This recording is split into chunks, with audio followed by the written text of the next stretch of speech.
Hello, and thanks for joining us for this video case tip. I'm Brynne McBride of ABC for Health. Today, we're doing a week in review. With everything that happened in the U.S. Senate last week, we're going to talk about it all at once, and we're going to answer the question, what happened?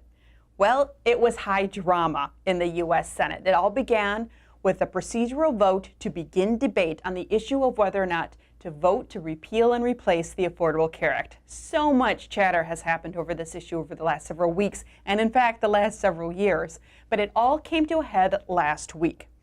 Now, in order to begin debate on the issue of whether to vote on a bill to repeal and replace the Affordable Care Act, you have to have a vote that's passed by a simple majority that says, yes, let's start debate. Senate Majority Leader Mitch McConnell made the motion.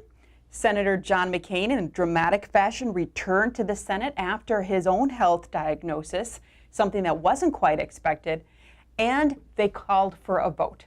The vote passed. 2 senators voted against it that were Republican, Senator Collins of Maine, Senator Murkowski of Alaska. Because that was therefore then a tie in the Senate, all Democrats voted against it as well. That meant that Vice President Pence got to vote, and he broke the tie that said, yes, let's start debate. Now, they followed a lot of what are called budget reconciliation procedural measures. That's why you needed the vote to even begin debate before you could start introducing bills and amendments to take up the issue. This followed a week of where a couple other bills didn't even get to this point of having a vote. Okay, so they voted to begin debate. Then came the onslaught of bills and amendments, all with the same purpose of repealing and placing the Affordable Care Act. There was not agreement in the Senate, however, of how conservative this bill could be. You had the Freedom Caucus that wanted a much more conservative bill that struck the whole Affordable Care Act. You had more moderates in the House and the Senate GOP that wanted to preserve things like Medicaid expansion for their state, but then get rid of other elements. So they had to try to coalesce around one single bill. End of the story was they couldn't do it. But let's take a couple snapshots at what happened along the way. First up was an Obamacare Repeal Reconciliation Act, the ORRA as it was referred to during the week. This was simply a repeal and delay bill. It was introduced first, it was rejected. Then came the Cruz bill. We have a separate video case tip that goes into a little bit more detail on what that Cruz amendment was when it was first introduced several weeks ago. This came up as its own bill. This was one of those policies that would give insurers flexibility to sell non-compliant plans. If you sold one plan that was compliant, then you would have free rein to sell lots of plans that weren't compliant with the Affordable Care Act mandates and regulations. That was rejected. Then came something bizarre, some really tricky bills, and I say tricky, and you'll see why. One bill was called Medicare for All. It really wasn't a Medicare for All bill, but it was meant to try to trip up some of the Democrats in the room that were for more of a public option, as opposed to others that wanted a little bit different structure. It was meant to catch people off guard. That was rejected.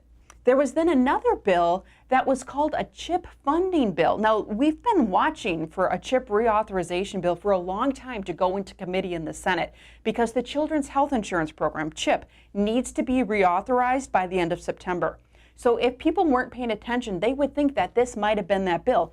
Well, it wasn't. It instead was a repeal and replace bill called a CHIP funding bill, meant only to go around the procedural rules of a budget reconciliation bill like we have before us here.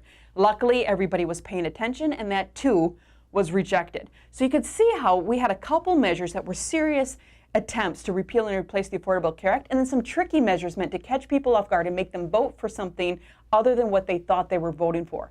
What a week. Luckily, those attempts were rejected.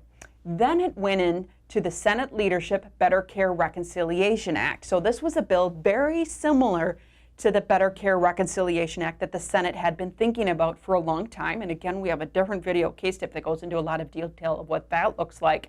This included the amendments from Senator Cruz, that flexibility to sell non-compliant plans, and Senator Portman. It retooled that original Better Care Reconciliation Act and was brought back before the Senate. That was rejected. Then we went into Senator Paul's Obamacare Repeal Reconciliation Act, similar to the first Repeal Reconciliation Act that was introduced, only a much more clear-cut repeal and delay plan. Rejected. So all of these went in front of the Senate, and none of them passed muster.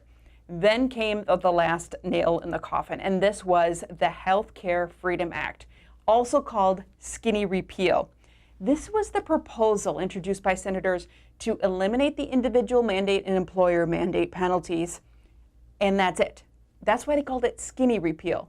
In essence, this was a huge repeal. If you get rid of the individual mandate that says that everybody has to have insurance, you essentially get rid of the impact of the Affordable Care Act. You can't have marketplaces be competitive and have the volume and spread risk like the Affordable Care Act intended if you get rid of that individual mandate. But they were calling it Skinny Repeal. They were thinking this would be the one that got the more conservative and the more moderate Republicans board to finally all vote for this. It did other things. It eliminated the medical device tax, it defunded Planned Parenthood, it eliminated the Prevention and Public Health Fund. Now, the House and the Senate parliamentarian had some issue with some of these provisions, saying you can't quite do that in a budget reconciliation bill, but nonetheless, it was what was written into the legislation. The Democrats in the Senate called for this to be read aloud, all 100 and some pages of it, because nobody in the Senate had seen this bill. It was introduced sight unseen. It got read. The Democrats, after about 105 pages, said, yeah, okay, we get the gist of it. You're just trying to eliminate the individual mandate and employer mandate and repeal some funding for Planned Parenthood. And the Democrats at the same time had been talking with the Congressional Budget Office. They didn't have the text of the bill to put in front of the Congressional Budget Office, but they put some of their ideas of what they thought might be in the bill. The Congressional Budget Office came back and said, yes, in the next year, this is going to increase the number of uninsured by an additional 15 million people.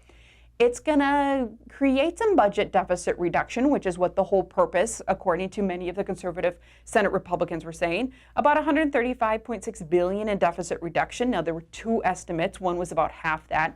Then once they came back with some tweaks to the language, this is what the new number looked like.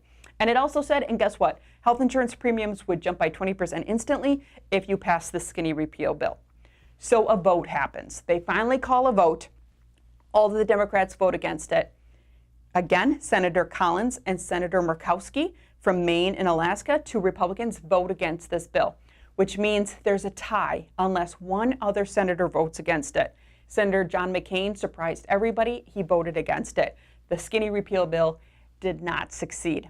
The bill by Mitch McConnell was returned to the calendar, which means if they want to take it up in the future, they can. But for now, we escaped the whole repeal and replace attempt in this closest attempt we've ever come to repealing and replacing the Affordable Care Act. Now, you might remember when President Obama first introduced the Affordable Care Act, the House of Representatives voted 60 times to repeal and replace the Affordable Care Act.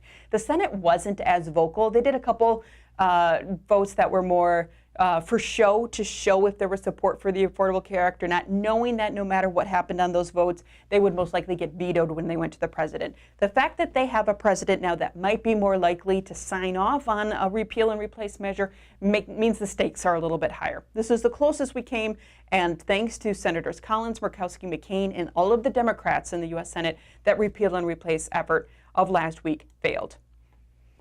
Concerns along the way, there were many, not just the CBO estimates of the number of additional people that would lose health care coverage and the amount of money that would be pulled out of the Affordable Care Act to help sustain it moving forward. There were other concerns, and I hinted at these before. There were concerns over the bills and amendments' failures to comply with budget reconciliation rules. Now, that sounds like it's in the details and deep in the weeds, but the Senate and the House need to follow these procedural rules so that there's order, so that the House and the bills don't go into chaos. The CBO also didn't officially give scores. Now, that's another budget reconciliation rules to make sure we know the cost and the impact of the bills and the amendments that go before the body. And in this case, there were a couple estimates along the way coming from the CBO, but it needs to be done in a much more transparent, clean manner. Part of the problem, this was rushed through very fast. There were not hearings, there was not testimony. This did not go to committee like normal bills and amendment procedure happens. This was done in the full body of the Senate with simple majorities along the way, and it was rushed. And like I said, they had to read the bill aloud in front of the body because no one had seen it yet. That's not the way that legislation works. We have checks and balances and rules for a reason, to make sure it's a fair, transparent, and balanced process. That did not happen here, and we dodged a bullet in the fact that no repeal happened last week. Some recommendations for process improvement. As always, there are ways to restore stability to the insurance marketplace. You can enforce funding for cost-sharing reduction, something that's before the courts right now. You can provide funding for reinsurance measures. This is a huge market stabilization factor that should be a bipartisan issue. You can enforce the individual mandate. You can protect and continue to expand Medicaid, and you can build in more bipartisan actions, such as an actual CHIP, Children's Health Insurance Program reauthorization. That is supported across the board.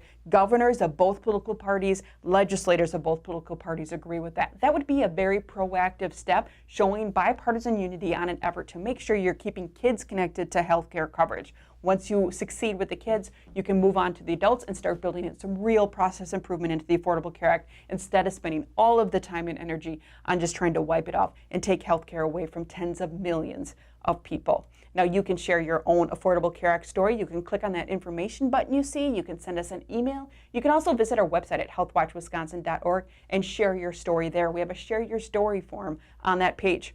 If you're watching us on YouTube, you can always like us, leave a comment, or subscribe to our YouTube channel. Thanks for joining us.